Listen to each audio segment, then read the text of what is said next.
Exercise 8.2 को शुरू करने से पहले मैं आपको रिमाइंड करा देता हूँ mid point theorem. Mid point theorem एक ही है और एक उसका कॉन्वर्स है। क्या होती है मिड पॉइंट थ्योरम? ये ट्राइंगल पे अप्लाई होती है। मान ली जाए एक ट्राइंगल है ए बी सी।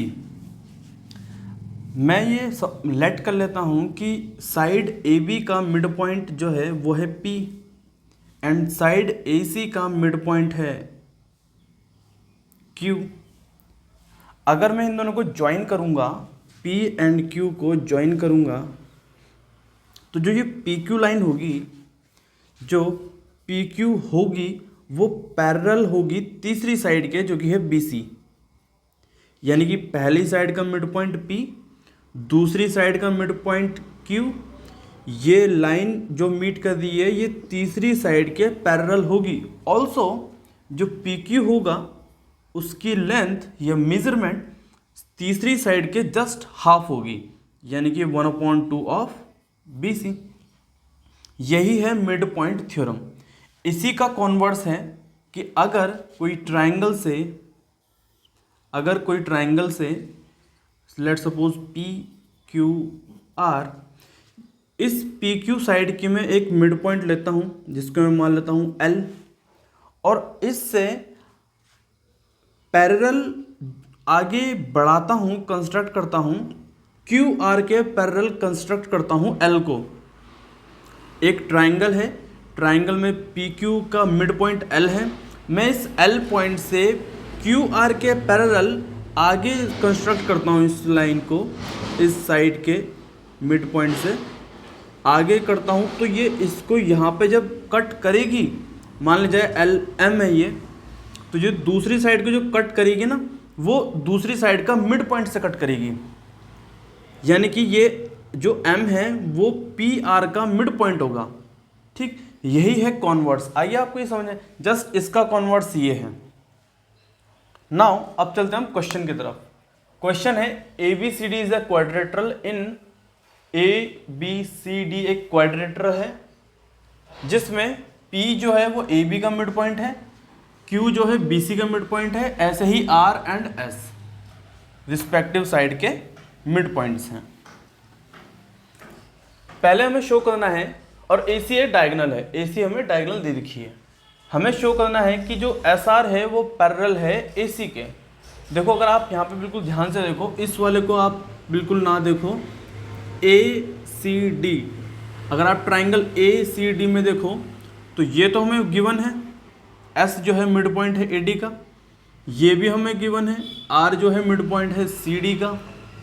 मिड पॉइंट ज्वाइन भी हो रहे हैं, तो ये वाला किसके पैरेलल होगा? तीसरी साइड के पैरेलल होगा। अगर मैं बना के दिखाऊं आपको, सपोज मान लो ये है ऐसे,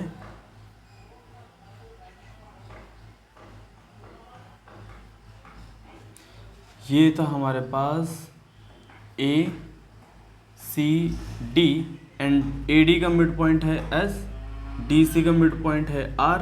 इन दोनों को ज्वाइन कराना है। तो ये एक ट्राइंगल है जिसमें AC तीसरी साइड है, पहली साइड का मिड पॉइंट, दूसरी साइड का मिड पॉइंट, दोनों ज्वाइन हो रहे हैं, तो ये वाला साइड, ये वाली लाइन पैरेलल होगी तीसरी साइड के बाय मिड पॉइंट थ्योरम। तो सॉल्यूशन में हम डायरेक्ट लिखेंगे इन ट्राइंगल। आपको ट्राइंगल को मेंशन करना बहुत ज़रूरी है, ट्राइंगल को मेंशन जरूर करें। Triangle ACD, S is the midpoint of AD, S is the midpoint of AD, and R is the midpoint of CD, R is the midpoint of CD। ठीक, so by midpoint theorem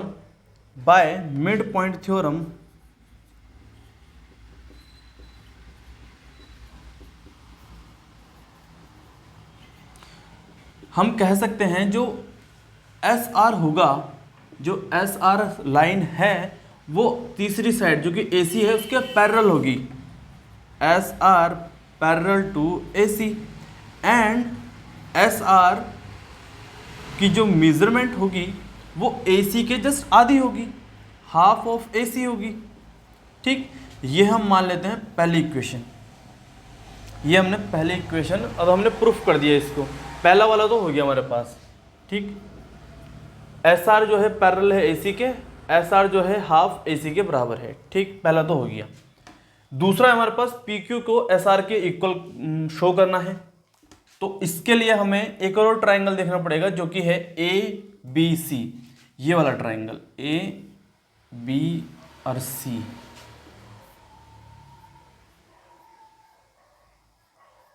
आपको ये बनाना नहीं है, मैं आपको show करके दिखा रहा हूँ बस। A b c, a b का मिड पॉइंट है पी, बी सी का मिड पॉइंट है क्यू, ये दोनों ही ज्वाइन हो रही है फिगर में। ठीक, तो दोनों साइड के मिड पॉइंट से ज्वाइन होती हुई लाइन जो है तीसरी साइड के पैरेलल होती है, और इसका मेजरमेंट जो है जस्ट आधा होता है। सेम इसके तरह है, इसको भी हम कर देंगे सेकंड वाले के सॉल्यूशन में।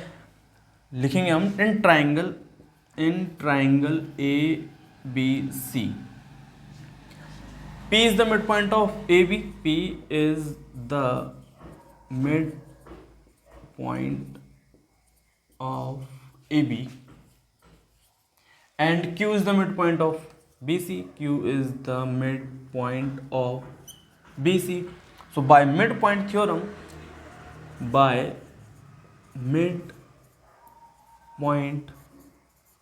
theorem, we can say that PQ is parallel to AC, PQ is parallel to AC, and PQ की मेजरमेंट कितनी होगी 1/2 ऑफ AC, यानी कि AC की जस्ट आधी।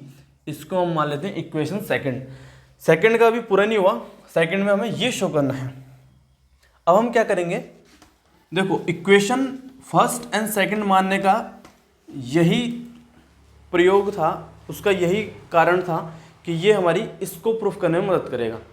मैं डायरेक्ट, देखो आप खुद देखिए, इक्वेशन 1 में एस आर जो है पैरेलल है ए सी के, इक्वेशन सेकंड में पी क्यू भी पैरेलल है ए सी के, यानी कि ये भी इसके पैरेलल है, ये भी इसके पैरेलल है। तो पैरेलल लाइंस का एक छोटा सा वो होता है, थ्योरम होती है।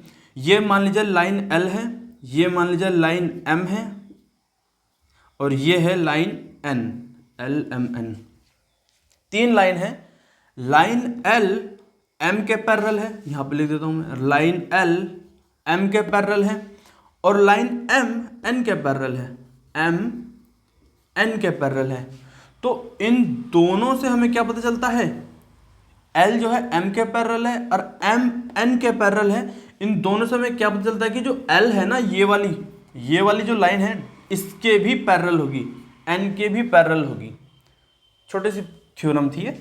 ठीक, यहां पे भी हम वही करेंगे कि एस आर ए सी के पैरेलल है एंड पी क्यू भी एस सी के पैरेलल है। सो हम लिख देंगे P Q parallel S R या S R parallel P Q, जैसा आपकी मर्जी है वैसे लिखो। तो यहां से लिखूंगा मैं from equation 1 and 2, from 1 and 2 P Q parallel S R, P Q parallel S R, and इसके नीचे यहाँ पे लिख देना आप since P Q parallel A C and S R parallel A C.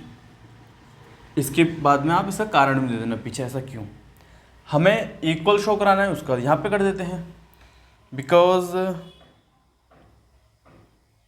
PQ is equal to SR, PQ is equal to SR since PQ is equal to half AB, half AC, and SR is equal to also half AC। तो answer भी आ गया, उसका कारण भी पता चल गया, उससे पहले हमने ये प्रूफ कर दिया था। सेकंड वाला हो चुका है। नाउ अब मैं क्या करता हूँ, थर्ड वाला चलते हैं। देखो इस वाले को मैं इक्वेशन थर्ड मान लेता हूँ, इस वाली इक्वेशन को मैं, इस वाली लाइन को मैं इक्वेशन थर्ड मान लेता हूँ, और इस वाली को मैं फोर्थ मान लेता हूँ। या अगर फोर्थ, थर्ड एंड फोर्थ तो माने भी ना, हम डायरेक्ट लिख सकते हैं since P Q parallel S are, PQ parallel SR and PQ is also equal to SR as proved लिख देना, आप दोनों में लिख देना एज प्रूव्ड, जैसा हमने ऊपर प्रूफ किया है। अपोजिट साइड पी क्यू जो है एस आर के पैरेलल है, पी क्यू जो है एस आर के पैरेलल है, और पी क्यू जो है एस आर के इक्वल भी है। जब किसी क्वाड्रेटरल में अपोजिट साइड पैरेलल हो और इक्वल भी हो, वन पेयर ही क्यों ना हो, वन पेयर ही क्यों ना हो, यानी कि हम एस पी और आर क्यू को छोड़ देते हैं, हम सिर्फ एक पेयर की बात करते हैं, पी क्यू और एस आर। अगर एक साइड जो है दूसरी साइड के पैरेलल हो और इक्वल भी हो तो ऐसे क्वाड्रेटरल को हम डायरेक्ट पैरेललोग्राम मान लेते हैं। तो ये पैरेलल भी है, इक्वल भी है, hence PQRS is a parallelogram। PQRS है पैरेललोग्राम। यहाँ पे होता हमारे पास क्वेश्चन एंड। चलते हैं अपने नेक्स्ट क्वेश्चन की तरफ।